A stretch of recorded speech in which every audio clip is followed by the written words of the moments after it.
성도님들, 최근에 다른 사람들 앞에서 가까운 지인들 사이에서 무엇인가를 자랑해 보신 적이 있으십니까? 심지어 그 자랑이 무엇이 되었든, 자식 자랑이든 아니면 내가 어떤 물건을 샀든 무엇이 되었든 밥을 사줘가며 내가 아끼는 어떤 물건을 누군가에게 주면서까지 자랑을 해보신 경험이 있으십니까? 이처럼 사람이라면 크든 작든 누구나 남에게 자랑하고 싶은 일종의 본능 같은 것이 있습니다. 특히 다른 사람보다 내가 조금 더 낫다고 여길 때 그 마음은 더 커져가는 것 같습니다. 이것은 신앙생활에도 크게 다르지 않습니다. 나는 저 사람보다 오래 믿었어, 시흥교회에서 더 오래 봉사해서 하면서 은연중에 자기 자랑이 거기에도 배어져 있습니다. 오늘 본문은 바로 이러한 교만의 문제를 다루고 있습니다. 사도 바울은 이방인 성도들에게 너희가 붙들린 가지일 뿐이다, 교만하지 말고 두려워하라고 말씀을 통해 경고하고 있습니다.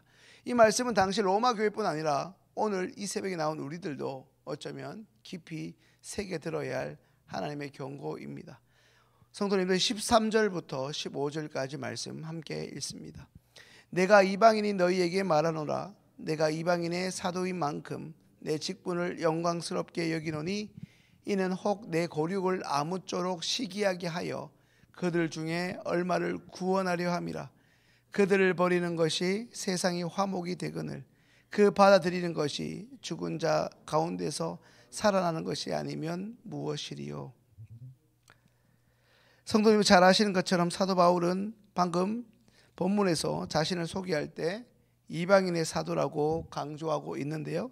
그러나 이 자랑은 결코 자기 영광이나 명예를 위한 자랑이 아니었습니다. 오히려 유대인들을 불어 시기하게 해서라도 결국에는 그들로 하여금 멸망당하지 않고 오히려 하나님의 구원에 이르도록 하려는 하나님의 섭리 가운데서 부여받은 거룩한 사명이라 할 수 있겠습니다. 성도님들, 그런 의미에서 오늘 이 새벽 우리가 이 예배의 자리에 있는 것도 결코 우리의 공로라고 할 수 없습니다. 우리의 믿음이 좋아서 우리의 사람 됨됨이가 남들보다 어떤 이들보다 조금 낫기 때문에 결코 그렇지 않습니다. 오히려 이스라엘의 넘어짐으로 그 틈을 통해 그 틈 사이로 복음이 우리에게 전적인 하나님의 은혜로 전해졌음을 부인할 수 없기 때문입니다.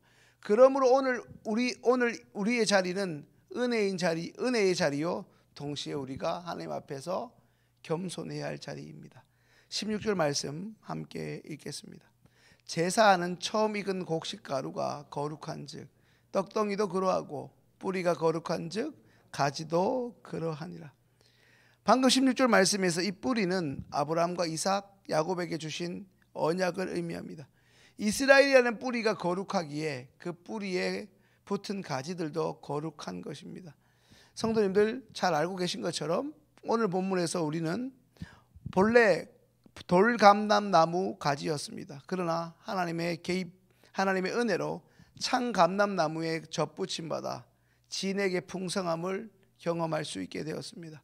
이제 17절 18절 말씀은 이렇게 말씀하는데요. 또한 한 가지 열매가 꺾이었는데 돌감람나무인 내가 그들 중에 접붙임이 되어 창감람나무 뿌리의 진액을 함께 받은 자가 되었은즉 그 가지를 향하여 자랑하지 말라. 17절 18절의 말씀에서 말씀하듯 우리는 그저 하나님의 은혜로 접붙여진 가지일 뿐입니다. 내가 특별해서 내가 어떤 공로가 있어 그리 된 것이 아니라는 것입니다. 말 그대로 하나님의 은혜로 그저 붙여주신 것입니다.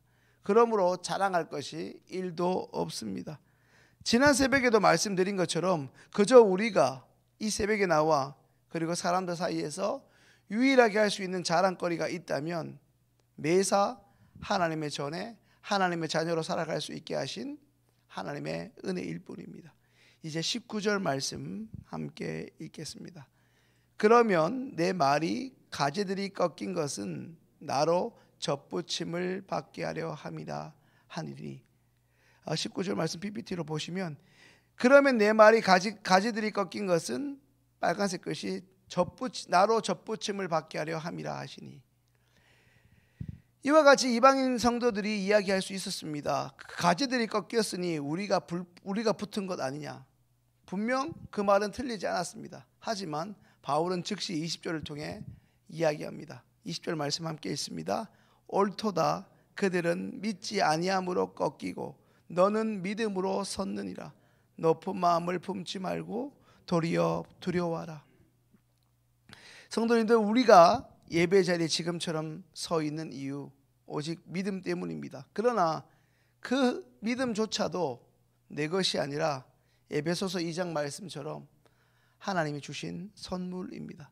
그러므로 우리는 신앙에 있어서 조금도 교만하거나 교만할 수 있는 이유가 없습니다. 22절 말씀 함께 있습니다. 그러므로 하나님의 인자하심과 준엄하심을 보라. 넘어지는 자들에게는 준엄하심이 있으니 너희가 만일 하나님의 인자하심에 머물러 있으면 그 인자가 너희에게 있으리라. 그렇지 않으면 너도 찍히는 바 되리라. 그렇지 않으면 너도 찍히는 바 되리라.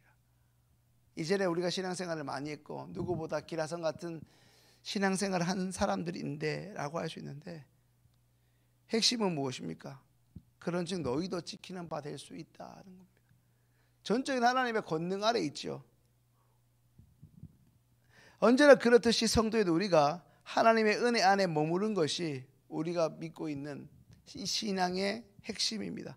말로만 겉모습만 신앙인이고 실제 우리의 삶이 철저하게 하나님의 은혜에 떠나 있다면 언제든지 우리도 오늘 말씀에서 경고하고 있는 바처럼 도끼로 찍힘 당하는 가지가 우리가 될 수 있다는 말씀입니다. 따라서 교만이 아니라 어쩌면 하나님 앞에 경외심, 이 두려움으로 스스로를 늘 살피며 하나님의 은혜 안에 머물러야 하는 것입니다. 이제 마지막 소망의 말씀이 이어지는데요. 23절 말씀 함께 있습니다.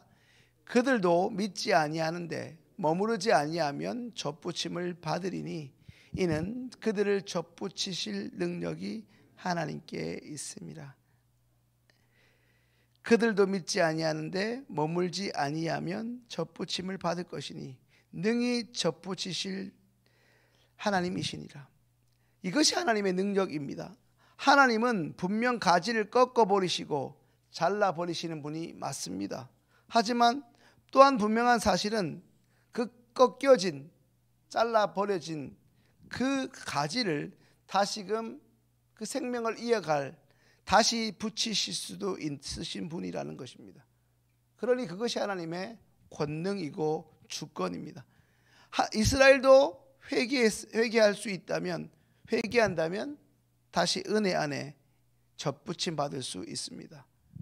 오늘 우리도 마찬가지입니다. 언젠가 우리의 자녀들이 하나님을 오랫동안 멀리 떠나 있습니까? 하나님의 은총 가운데 돌이킬 수 있다면 다시 하나님의 접붙임의 은혜를 경험할 수 있습니다. 우리는 하나님을 믿고 예수님을 따라가는 신앙생활을 하면서 얼마나 자주, 얼마나 많이 낙심하고 넘어졌는지 모릅니다. 거듭 넘어지고 실패해도 하나님께 돌아오면 하나님은 은혜에서 떠나 있던 우리를 이른바 접붙여 주시고 다시금 소망 가운데 살아가게 하십니다. 그러므로 오늘 이 자리에 나온 우리가 할 일은 단 하나일 뿐입니다. 겸손히 하나님의 은혜 안에 머물러 있는 것, 접붙여진 가지처럼 이제 끝까지 흔들리지 않고 주님께 단단히 매달리고 붙들려 있는 것입니다.